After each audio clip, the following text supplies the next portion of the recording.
My name is Linda. I'm in my 50s, leading a leisurely life, juggling a part-time job and hobbies. My husband, William, celebrated his 60th birthday this year and switched to a contract basis, continuing his work at his own pace. We have a 32-year-old son, Jack. Though his adolescence was a bit challenging, he now exhibits a sense of calm that's hard to believe. He's settled into his dream job and seems to be enjoying his single life living alone. And we have one more member of our family, my mother-in-law, Sue. Sue, who turned 90 this year, is spending her day in the sun, petting a cat on the porch. She's the very picture of a charming country granny. 3 years ago, I was saved by this Granny Sue, and I think I'll tell you that story. I'm bringing my fiancé home on Saturday. One spring day, we received such a call from our son, and William and I were over the moon. After all, we'd always wondered when our son, who was at the right age, would get married. Of course, it's enough for us if he is happy, even without getting married. Still, we, who are likely to pass away before him, can't help but wish someone to be by our only son's side. Linda, I can't find any socks without holes. Oh dear, William, look properly. And by the way, I prepared the macaroons for tea. What do you think? Macaroon? What's that? While we lead a rather casual life, we were bustling to make a good impression on the woman coming from the city.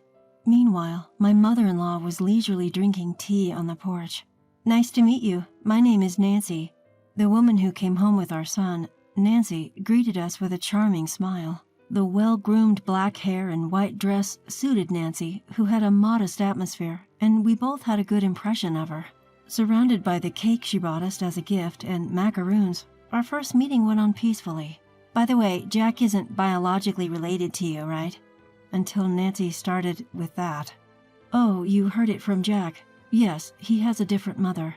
It's a common question, so I answered as usual. His mother passed away when he was 3. I married Linda when Jack was 8. My husband William naturally explained. I'm his second wife. To our son Jack, I'm his stepmother. Oh, Jack, it must have been hard for you suddenly having a new mom. Nancy sympathized with Jack, a look of concern on her face. At her response, I found myself slightly taken aback, but Jack swiftly countered. No, it was more like my request. I told Dad, I want Linda to be my mom, so please marry her. That's right. Linda was always very good to Jack, and Jack opened up to her. That's why I decided to marry her. You're exaggerating. Originally, William and I had a boss-subordinate relationship at work. Since we lived close by, we naturally became close, often commuting together. I had many opportunities to meet young Jack. Being the eldest of 4 siblings, I loved playing with younger kids and had become close with Jack even before I did with William. Jack took a liking to me, and that's why I decided to marry William. That's true. Is that so? Nancy responded, sounding rather nonchalant despite bringing up the topic herself. She seemed to have her own pace. Where's Grandma? Jack, having finished his snacks, looked around. She's out on the porch. Just as usual. Grandma? Nancy inquired, tilting her head in curiosity. My grandma also lives here. She's a bit senile and is always basking in the sun. Oh. Say hello to her before you leave. Now, when are you planning to have the wedding? Nancy's eyes lit up as she replied. June 1st. Oh, it's coming soon. When did you two start dating? I added. Since last Christmas. Last Christmas? I found myself echoing her answer. Wait, so you haven't even been together for half a year? Is that a problem? Her previously twinkling eyes suddenly dimmed, which made me anxious. No, it's not like that. I think it's pretty quick. Any reason? William chimed in, covering up my panic. She wanted to have a wedding while she's still in her 20s. Oh, I see. I can understand that feeling. That's right. My parents also want me to get married quickly and have a child of their own blood. I see. There seemed to be an implication in her words. I wondered if I was the only one picking up on it. Well, you two are adults, so we won't interfere, but remember, both marriage and the ceremony are your responsibilities, okay? Yes, Jack nodded confidently. Nancy looked at him adoringly. I need to stop being so nervous about their young love and support them as a mother. Apparently, they had a hotel reservation for the evening, so they were leaving before dinner. Sue, Jack is leaving now, I said, tapping my mother-in-law, who was dozing off on the porch. How old is she? Nancy suddenly asked from behind me, causing me to jump. There stood Nancy, smiling sweetly. She just turned 87 this year. Oh, that's a relief then. Relief? What was she relieved about? Hey, old lady. Old lady? I was baffled by her transformation, and being addressed as old lady, she was mocking my confusion. I have no intention of taking care of a stranger like you. Once you've seen us off, I'd like you to leave this house. Eh? You can attend the wedding, but know your place. Jack's too kind to say it, but I don't think he wants his stepmother pretending to be his real mother at his wedding. Nancy spouted venom and slowly approached me as if cornering me. Was her smile always this terrifying? Despite her eyes not smiling, her mouth curled unnaturally. Nancy, let's go.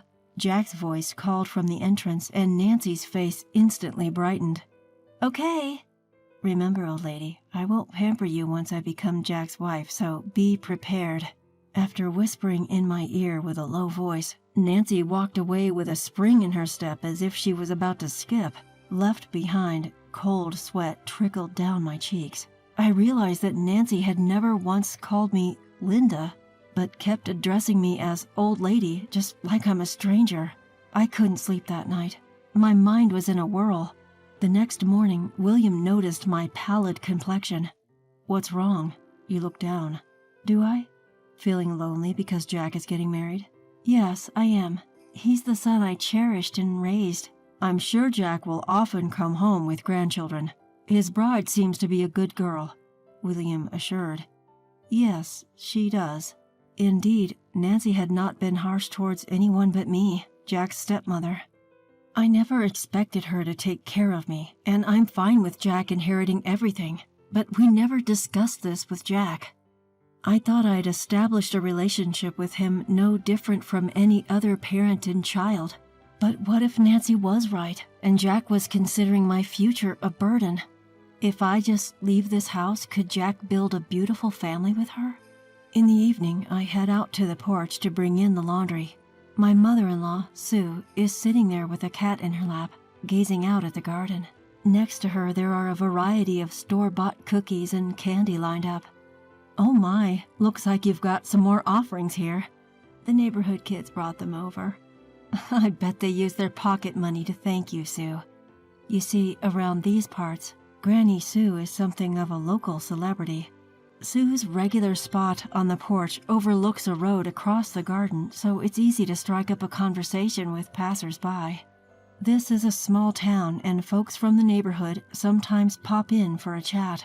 Somehow it started that when people talked to Sue, their problems were solved. People say that if you consult with Granny Sue, she'll give you advice as if she's seen it all herself.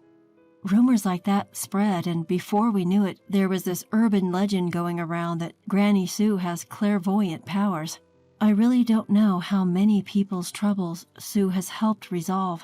On the flip side, she's getting a bit senile, and there are times when a conversation doesn't really pan out. Still, everyone seems content when they leave, and some even leave thank you gifts like this, so she must be doing something right. It's a bit of a security concern, but it stimulates Sue, and either my husband or I am always home, so we let it slide. It's kind of fun to have an urban legend in the house. Linda? Yes. You don't need to worry about anything.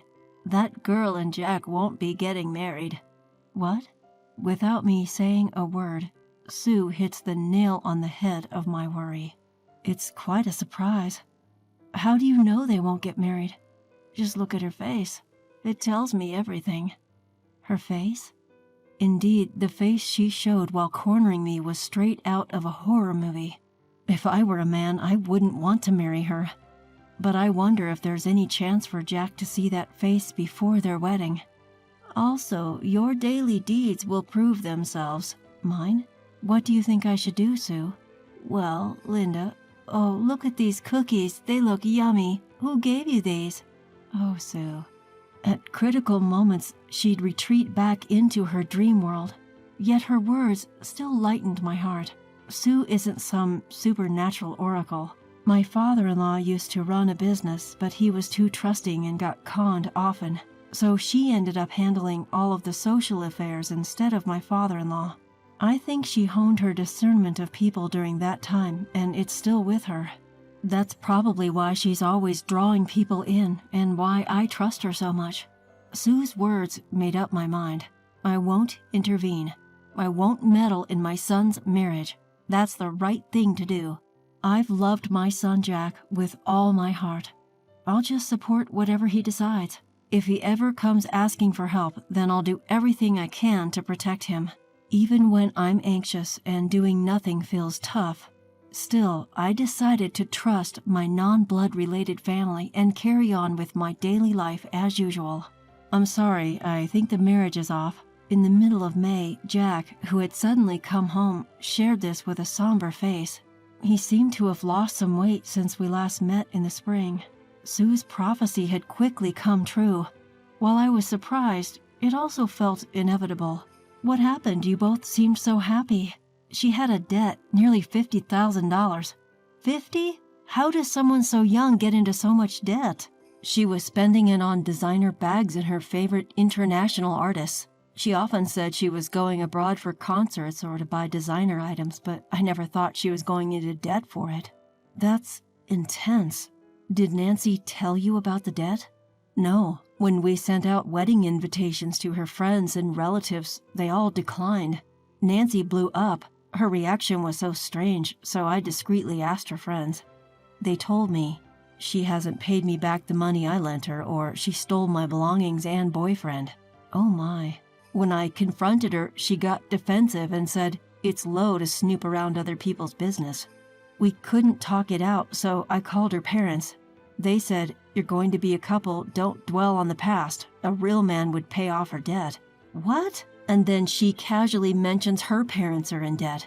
Apparently, they used to be rich but seem to have failed in their business. However, they couldn't lower their standard of living and have been living by repaying debt with debt. And she's saying things like, it'll all be fine if we support each other. Jack, she's clearly planning to leech off of you. Right?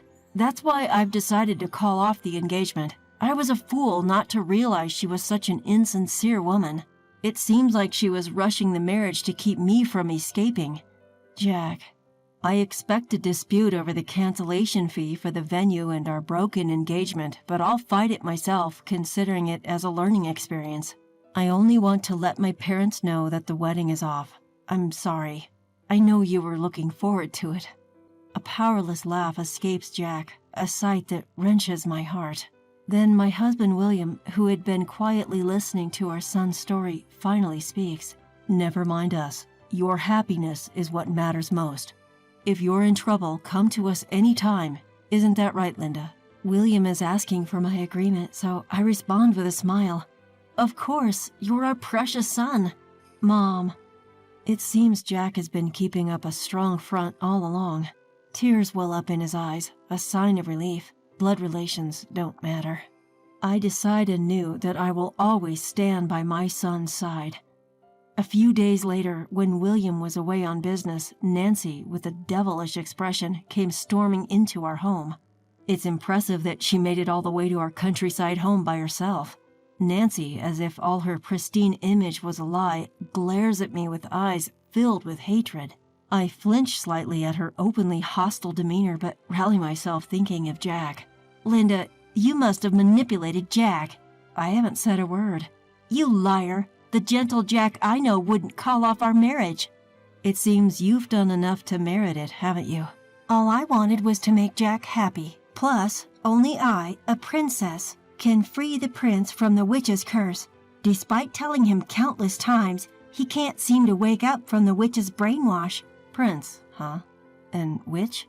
Well, I don't mind if she's referring to Jack as a prince, but a witch? Who's she talking about? It seems in her head, stepmothers are always the witches leading princes astray. And referring to herself as a princess, isn't she embarrassed? Even so, I came to understand that she was speaking ill of me even to my son. Just because we don't share the same blood. When Jack came to talk about the breakup, he didn't mention that. He was probably being considerate of me. A princess who scams her friends out of their boyfriends and money? That's laughable. Shut up, shut up, shut up. Jack is, well, he's my ideal prince. He's handsome, tall, kind, smart, and works for a good company. He was supposed to become my hero, protecting me from unpleasant people who blame me. Only a princess like me suits Jack. Just as I found it difficult to argue while she was praising my son, a stern voice thundered from behind. That's enough. Sue, my mother-in-law, who was supposed to be on the porch, was now standing in front of Nancy. What? Why are you here? Don't disturb me. Nancy, who did not expect my mother-in-law to intervene, also looked puzzled. There was something strange about my mother-in-law today. Should I call it divine? Her eyes were more wide open than usual, and she had an unusually powerful presence. Slowly, my mother-in-law held up a hand mirror, which she had somehow gotten hold of, to Nancy. Do you see a princess when you look at this face? Seeing her own face, Nancy became disconcerted. Perhaps she couldn't do her usual convenient mental gymnastics in front of the sudden mirror. There must have been a terribly distorted face reflected in it. To me, it looks like an evil witch. You are so sinful. You wouldn't find happiness even if you married Jack. It's a pity. Oh, what a pity. It was not anger but pity in her eyes as she stared at Nancy. Her pure sympathy must have been too much for the prideful girl to bear. Ah! She ran off from the front door, her hair flailing, crying and wailing. I also felt my strength drain away, and I involuntarily crouched down. Oh, that was scary. Sue, thank you. Saying that and looking up, I saw my mother-in-law smiling down at me. You have a good face, you know. Her crinkled, warm hand enveloped my cold one. The wrinkles around your eyes, on your hands, they're proof of the smiles and effort you've put into this house, Linda. Oh, Sue. Indeed, my mother-in-law always recognized the effort I put in. When I decided to marry my husband, there was quite a lot of opposition from my husband's family due to our age difference and the fact that I was to become a stepmother. But Sue was the only one on my side, saying, Linda's face shows her heart, her smiles are genuine, and her hands are those of a hard worker. That's why I became part of the family with my husband and son. Linda, my mother-in-law's clear eyes looked into mine. Is breakfast ready yet? I nearly lost my balance from surprise. It's almost time for dinner, so just wait a bit longer. With a face half laughing, half crying, I took my mother-in-law's hand this time. As he had promised, my son Jack managed to break off his engagement on his own. The cancellation fees for the wedding were negotiated to be covered by her side. Even though Jack managed it on his own, he had consulted a colleague at work who introduced him to a good lawyer. I think it's also a testament to Jack's ability to have built such helpful connections. Nancy never dared to set foot in this house again. When the discussion about the broken engagement took place, it was only her parents who were desperate to make Jack pay a large amount of compensation. She seemed to be out of spirit, as if her soul had been drained. I guess my mother-in-law's words and the sight of her own horrific reflection must have come as a shock. 3 years have passed since then. Jack seemed to have become wary of women for a while, but it looks like he finally found a woman he wants to marry again.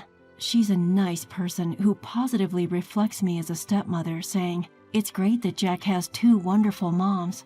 Sue looks pleased too, saying, "She has a nice smile." Over 90, Sue is still as cheerful as ever, soaking up the sun on the porch. Her hearing has gotten worse and she doesn't seem to catch much of what people say. But still, people continue to come to visit Granny Sue and talk to her. She doesn't seem to give advice anymore, but it doesn't seem to matter. Everyone leaves with a smile on their face. Sue is like a sunny spot. She has a mysterious power to brightly and correctly illuminate everyone. My son's wedding is just around the corner, so please stay healthy for a little longer, Sue.